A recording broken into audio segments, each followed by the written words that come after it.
I'm from the Navajo Nation from New Mexico, and what we have here are intertribal, which means they represent different tribes. We have Lakotas and Kumeyaay and other tribes that participate in the Soaring Eagles program. I'd like to say a prayer in my language, Navajo.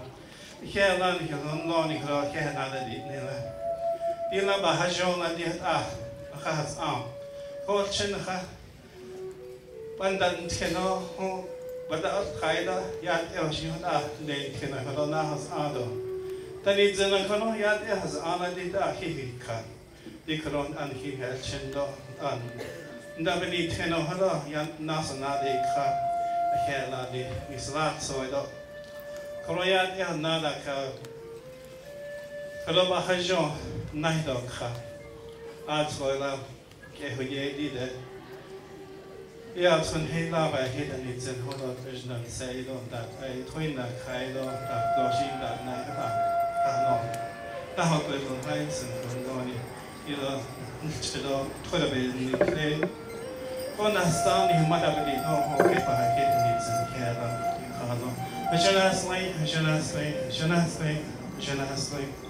Thank you.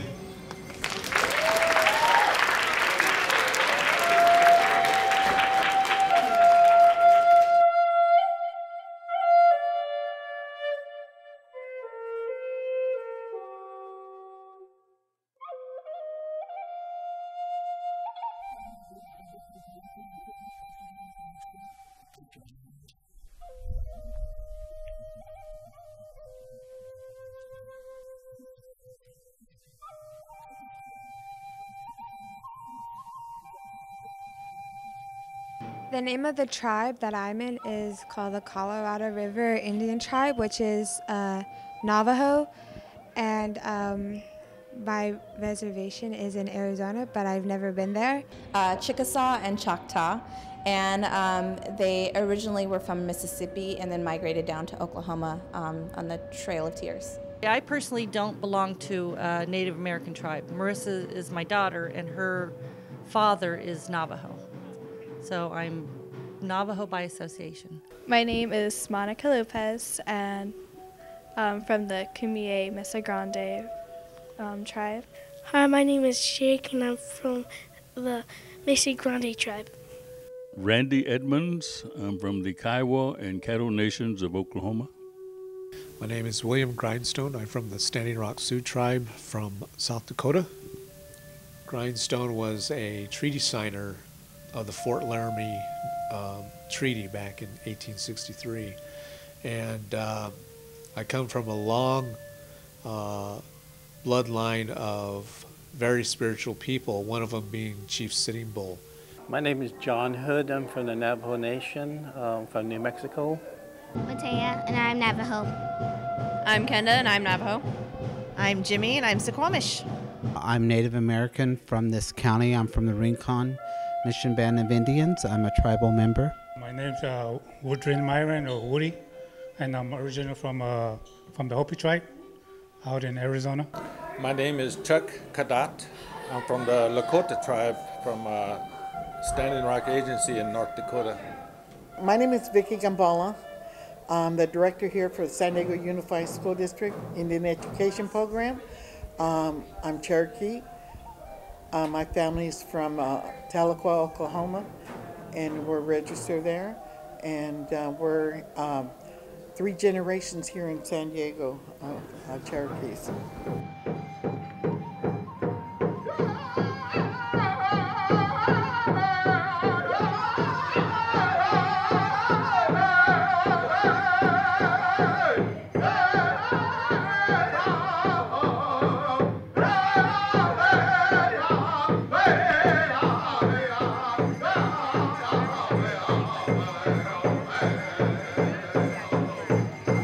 Soaring Eagles is a tremendous program that is needed for our children because they have come from reservational systems and Indian communities to the urban area. And when they arrived here, they knew nothing about their culture. They knew nothing about their traditions or the songs or the dances. And so this program allows them to do that.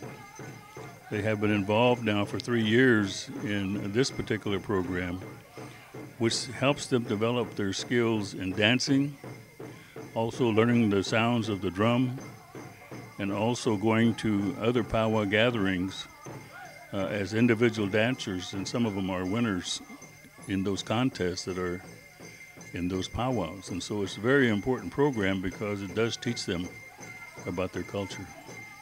Soaring Eagles is a dance group that we dance the Plains Indians powwow dance styles. We came about through the Indian education program here in San Diego.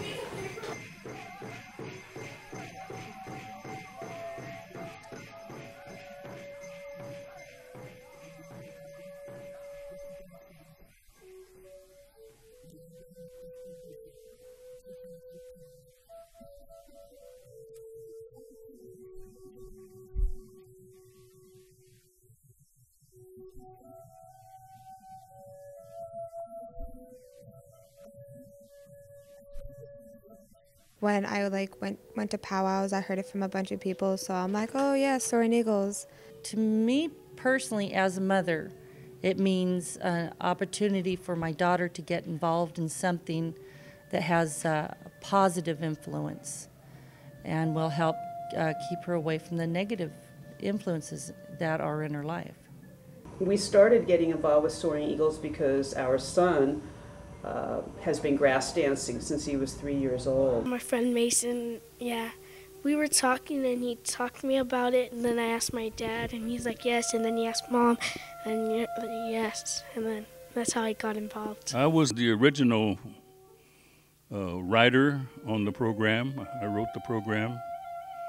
I was the first chair of the Parent Advisory Committee and the development of the program and curriculum for the American Indian education program for San Diego Unified School District. My responsibility to this program is to make sure that when I come to the Tuesday night offerings that I am available for any questions to be asked. Also am the spiritual leader, which allows me to pray on behalf of the group itself to make sure that they understand who they are. Yeah, this is my first year, but I heard about them about a couple of years back, and just doing this every Tuesday night. Just being a parent and teaching my kids how to do power dancing and just hang out with other tribal members. Other than that, just get involved with other Indian tribes, do a little dance here and there. We started 3 years ago. Every year my role has changed within the Soaring Eagles. I'm one of the co-founders of the Soaring Eagles. I'm the director for the Soaring Eagles. I write the grants, some of the grants for the Soaring Eagles to get money for the regalia and help organize presentations at various places, libraries, schools, tribal offices and agencies and things like that.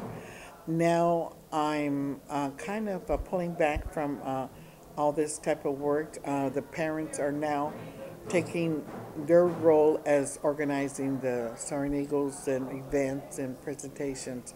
I'm getting ready to retire in June, so when I leave, everything will be turned over to the parents in the community to keep the Soaring Eagles going. It was came about from a culture class that I was teaching, and we needed to draw more students in, so we decided to teach dancing. And so one week it was like maybe 10 students, and by a month later we had like 30 students just by word of mouth, and now it's up to like close to 70 students all practicing and learning how to dance. I've grown up on a reservation, and I when I come to this program, I realized that I had a lot of rich knowledge that I can bring to the children and teach them. And so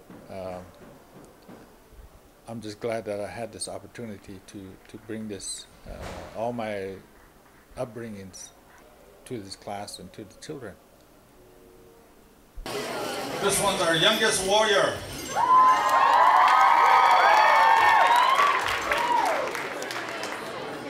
My name is Chuck Kadat. I come from the Lakota tribe in North Dakota. And I've been living here in the San Diego area for quite a few years. But I grew up learning all these dances that these children are now dancing. I've had the wonderful opportunity to teach them some of these dances here. This first one is called the duck and dive.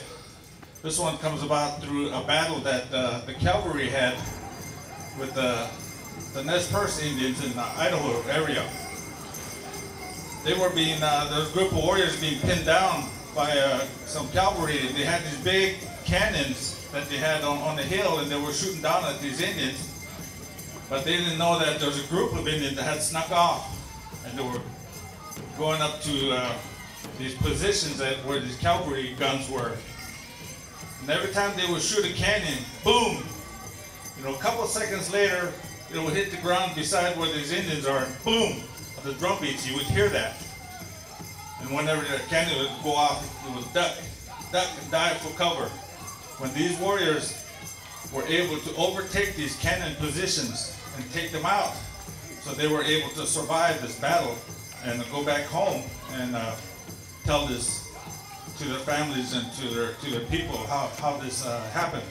And so it developed into a dance.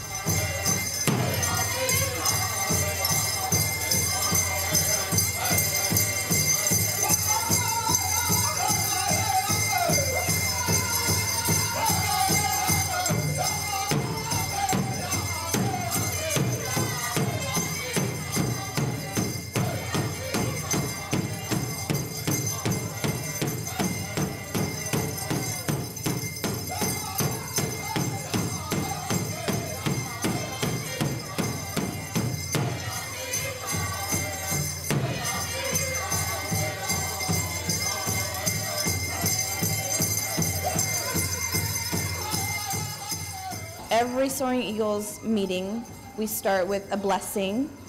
We say a blessing to our ancestors, and that's like a strict tradition that all natives do.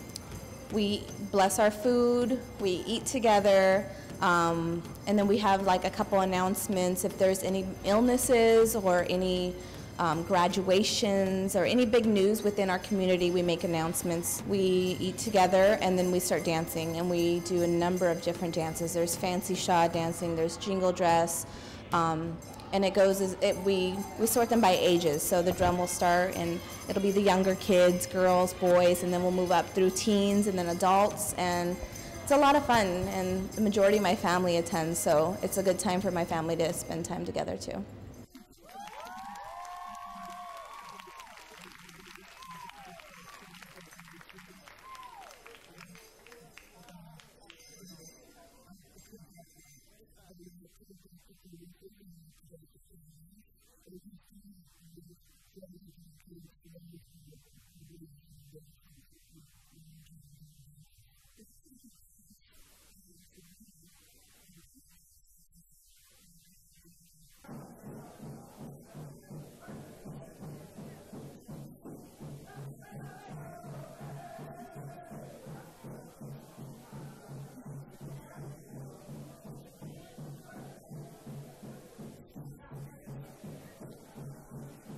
I do come here to practice my dancing, and the dance I do is I'm a fancy shawl dancer, which takes a lot of practice, and most people think it started easy, but like once you start it, it's actually pretty hard. We borrow dances and songs from one another, and we use that to teach our kids how to dance, how to make their regalia or their outfits. And you know, they have choices of which dance to do, so there's a variety of dances that they do, and so they have to learn the songs. And we get kids to try to sing with the drummers as well. So the drummers are intertribal too, so they're from different tribes. So it has become a social type of thing for American Indians, and it's also called a powwow, where we have a large gathering, across the country, and it's one of the places where American Indians get together and they display their talents, and so it has become competitive as well, where kids learn how to dance and be competitive at the same time. A lot of the moves or the dances are derived from nature itself, like animals. And the grass dance kind of depicts with your nomadic tribes when they would move from one location to another on the different prairies, they would work to stomp down the prairie grass so they could set up an encampment, and then hence the grass dancing. I'm a jingle dress dancer. I like seeing the variety of dances the powwows offer, and like just try to see which one I best suited me. The main purpose for me being here is to learn how to learn more steps, advance more in technique, and not only that, but to help the younger children to dance and stuff. I am a drummer, singer, and dancer. First we do grand entry, tiny tots, grass, southern, jingle, and fancy shawl. And then we do the round dance end, and then it's over. I sing tiny tots and mostly like all the songs except the ones where I have to dance in. Mickey Mouse, Winnie Mouse, Pluto too. Hey-oh, they all work at Disneyland, Disneyland, Disneyland, Disneyland, hey-oh. The dance symbolizes of the past of who we were, and also brings everything up to the forefront, to the present day. We originated to start the children and their families to teach the young children who didn't know how to dance at powwows, don't know anything about powwows, regalia, the protocol at powwows, the history of the powwows, the dancing steps and the drum, everything. This is what we originated this class for, but it didn't turn out the way we thought it would turn out. We thought it was just going to last for a year, teach the kids how to dance, and something simple and small. We started off with about 25 children, and now we have sometimes up to 200 children here in one night. They have to show respect.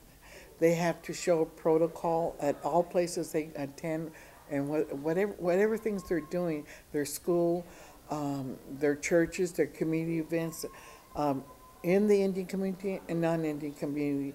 You're not allowed to use foul language in your regalia. You're not allowed to hit anyone if they're in their regalia or if you're in your own. And you are not supposed to, you're not supposed to smoke, drink, do anything stupid in your regalia for sure. Or kiss anybody or do anything, stupid. So it's very disrespectful to your regalia because you have to always wear them. I'm creating my regalia right now as we speak. I applied for a permit through the U.S. Game and Wildlife, and I'm waiting on a pair of eagle wings that I've been approved to receive, so it's in the process. But I will be having what they call a coming out ceremony, which I will be involved with a giveaway, and also a ceremony when I will come out and dance, and then I'll represent the type of style that I will be dancing, which is the northern traditional style of the Lakota people.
the importance of the Soaring Eagles is not just to learn about powwow dancing, it's to learn about themselves. It's an educational purpose for people to know more about Native Americans and like who they are.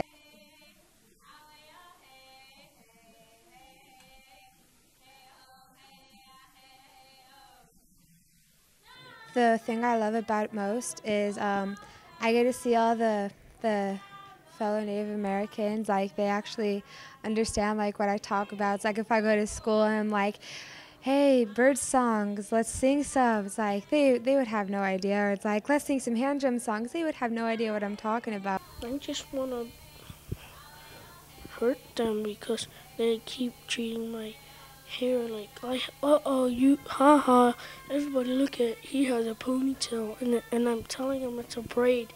That's why I just don't want to go to school. Native Americans back then, they would have long hair because the men would go fight, and then as whoever dies, one of their hair would be cut off and saved into a bag. I don't think anybody is intentionally racist, but I think racism comes out of somebody being ignorant. And you can either be angry about it, or you can choose, like John and I did, was, well, we want to educate people. And that's what it's all about, is providing the information and the knowledge. We have lost touch with our traditional values and culture, and living in the urban setting.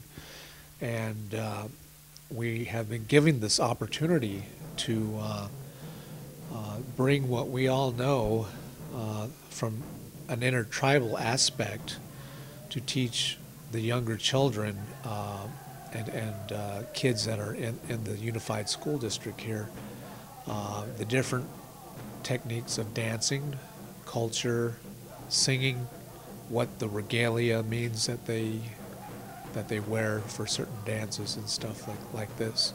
So it's a very educational program to reconnect the urban Native American with their traditional ways. I bring a little bit of my culture, they bring a little bit of their culture, and we put this on the table for the kids to learn. I'm proud for what I do for the community, for the kids, to see our kids grow, to see our kids change from, kids who were failing in school now are doing good in school. That's my enjoyment, seeing our kids being proud of who they are. Young kids growing up to take on higher education, and Soaring Eagles represents them soaring to new heights. Most people don't really realize that there's still Native Americans here. We still are here. We're always going to be here, but the people who do know, it's awesome because they actually have an interest in what we do. I feel very proud of when I'm out in the arena. I respect the elderlies. I respect the arena. I don't do bad things. You have to be respectful to be recognized and not to be said bad things about.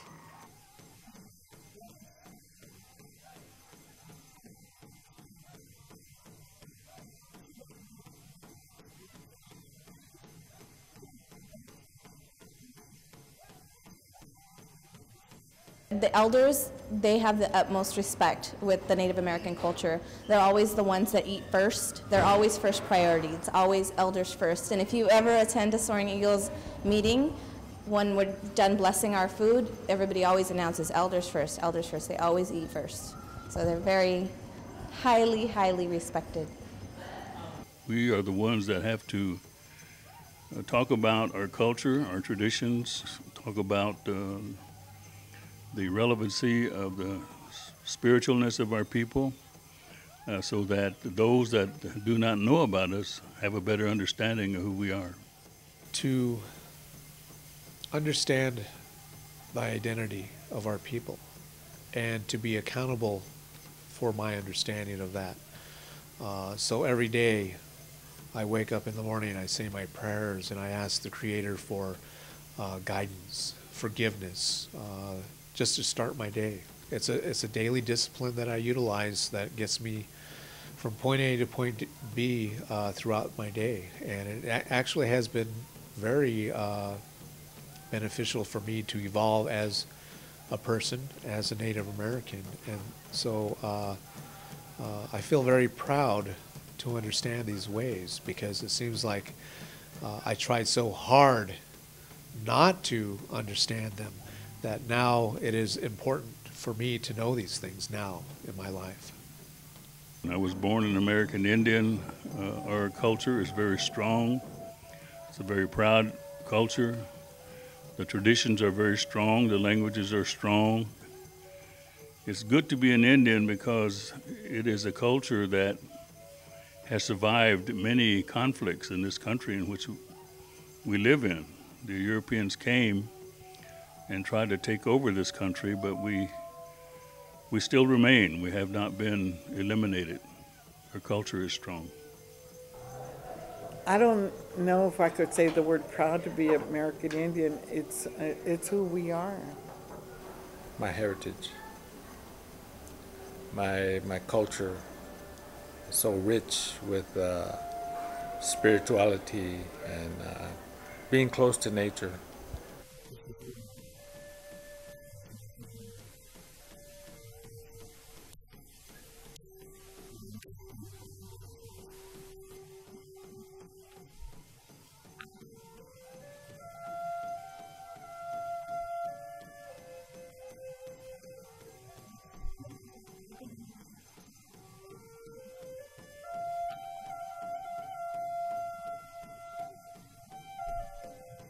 That we're about our culture, that we have a sense of identity, and that when they grow up, they would know who they are.